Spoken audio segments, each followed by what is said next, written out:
ఏ ఒక్క పథకం నిన్నగాక మొన్న ఈ గ్రామ సభలు జరుగుతున్నటువంటి క్రమంలో చాలామంది రాజకీయాల్లో ఉంటాం. మంచి చేస్తే ప్రజలు హర్షిస్తారు, చెడు చేస్తే నిరసిస్తారు. కానీ ఎన్నడూ చూడని విధంగా అన్ని చోట్ల ప్రతిఘటన అనేది ఒక ప్రభుత్వం మీద ఎక్కడ కార్యక్రమం జరిగినా ప్రజా ప్రతిఘటన, ఇది నిరసన కాదు, ప్రజా ప్రతిఘటన అనేది ఈరోజు తెలంగాణ రాష్ట్రంలో రేవంత్ రెడ్డి ప్రభుత్వం ఎదుర్కొంటా ఉన్నది. ఏ ఒక్క వర్గానికి ఇచ్చినటువంటి హామీలు కానీ ఏ ఒక్క వర్గం కానీ సంతోషంగా ఉన్నటువంటి పాపాన ఈ రాష్ట్ర ప్రభుత్వం ఆదుకోవడం లేదు.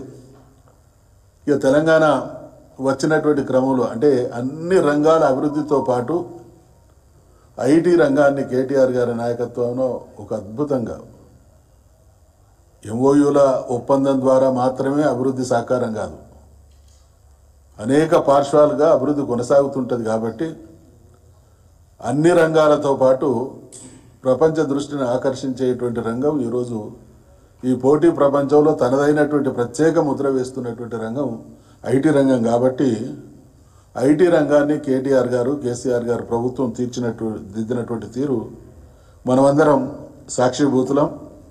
2013లో 3,27,000 ఐటీ ఉద్యోగాలుంటే 2023 నాటికి 9,05,000 ఉద్యోగాలకు చేరింది అని అంటే ఎంతటి శ్రమ, ఎంతటి ప్రతిభ, ఎంతటి పట్టుదల.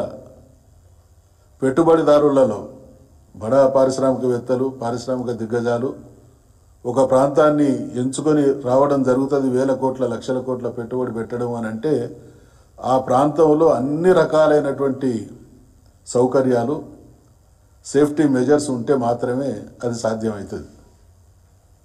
కొత్తగా ఏర్పడ్డటువంటి ప్రభుత్వం అటువంటి విశ్వాసాన్ని కలిగించగలిగి ఒక సుస్థిర పాలన, తెలంగాణను కళ్ళు మూసుకొని పెట్టుబడులు పెట్టవచ్చు అనేటువంటి విశ్వాసాన్ని కేసీఆర్ గారి నాయకత్వంలో ఆనాటి ప్రభుత్వం కల్పించింది. ఆ రోజు సుస్థిర పాలనకు మారుపేరు ఈ దేశంలో ఏది అని అంటే తెలంగాణ ప్రాంతం అయితే, ఈరోజు అస్థిరతకు ప్రతిరూపంగా తెలంగాణ రాష్ట్రం పరిగణించబడతా ఉన్నది. అంటే ఇది రేవంత్ రెడ్డి ప్రభుత్వ నిర్వాహకం. ఇక ఆయన అంటాడు కొందరికట అటెన్షన్ డెఫిషియన్సీ సిండ్రోమ్.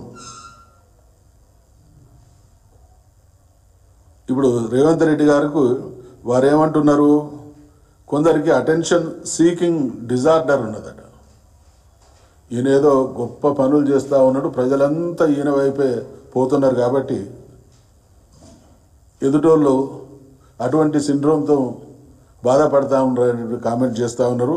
వాస్తవంగా ఉన్నది రేవంత్ రెడ్డికే అటెన్షన్ డెఫిషియన్సీ సిండ్రోమ్. దానికి నిదర్శనాలు కూడా ఉన్నాయి. ఈ మధ్యకాలంలో ఆయన సింగపూర్ను స్టేట్ అంటా ఉన్నాడు, అమెజాన్ను వెబ్ సిరీస్ అంటున్నాడు, వికారాబాద్కు పోయి ఆడ టీవీ శానిటోరియం ఉంటే దాన్ని లెప్రసీ అంటా ఉన్నాడు. ఒక సినిమా యాక్టర్ పేరు మర్చిపోతే ఆయన సిండ్రోమ్ ఏందో బయటపడ్డది. ఒక యాంకర్ ముఖ్యమంత్రి అని ఈయన పేరు బదులు ఇంకో ముఖ్యమంత్రి పేరు చెప్తే ఆయన ఎట్లా పట్టలేకపోయిండో కూడా ప్రజలు చూసిండు. అంటే మీ పరిపాలన అనుభవ రాహిత్యం, అవగాహన రాహిత్యం, అసహనం, ఈ అత్యుత్సాహం వెరసి రాష్ట్ర ప్రజలకు శాపంగా తయారైంది. ఎటువంటి రాష్ట్రం, ఎటువంటి పాలన మనం చూసినాం. అందుకనే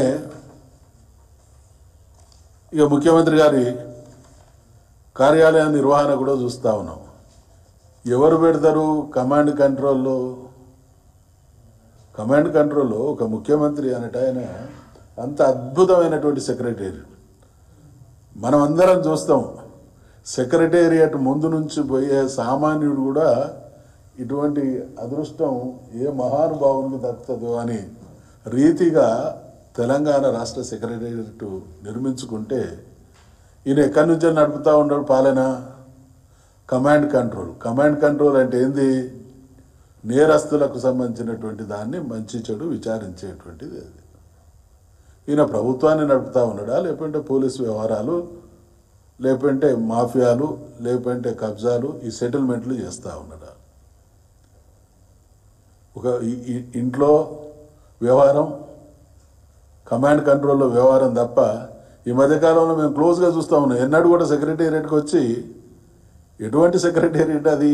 నేను కూడా చాలా సందర్భంలో గౌరవ కేసీఆర్ గారు ముఖ్యమంత్రిగా ఉన్న రోజులలో సెక్రటేరియట్కి పోతే అందులో పోగానే ఒక అద్భుతమైనటువంటి వైబ్రేషన్స్ వస్తాయి.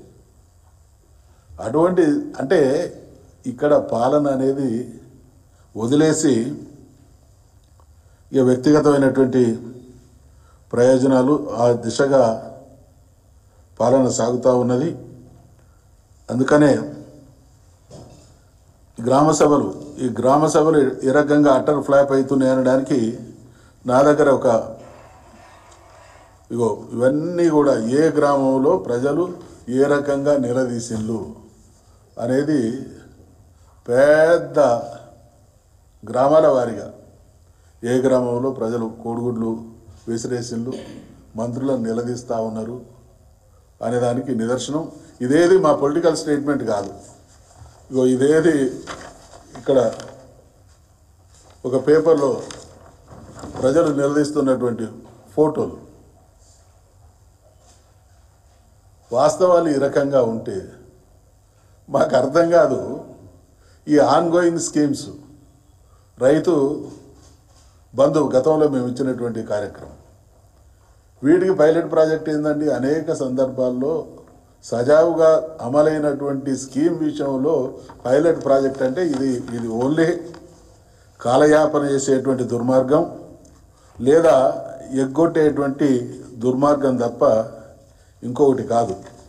అందుకనే వైఫల్యాలు ఈ రకంగా కొట్టొచ్చినట్టు కనబడతా ఉంటే దావోస్కు పోయినాం, 1,82,000 కోట్ల పైగా పెట్టుబడులు వచ్చేసినాయి, 3 పూలు 6 కాయలు చేసినాం అని భ్రమలలో ప్రజల్ని ఉంచేటువంటి ప్రయత్నం చేస్తూ ఉన్నాడు. ఈయన ఊహల పల్లకిలో ఊరేగుతూ అందరినీ ఆ రకంగా ఊరేగమన్నట్టున్నది.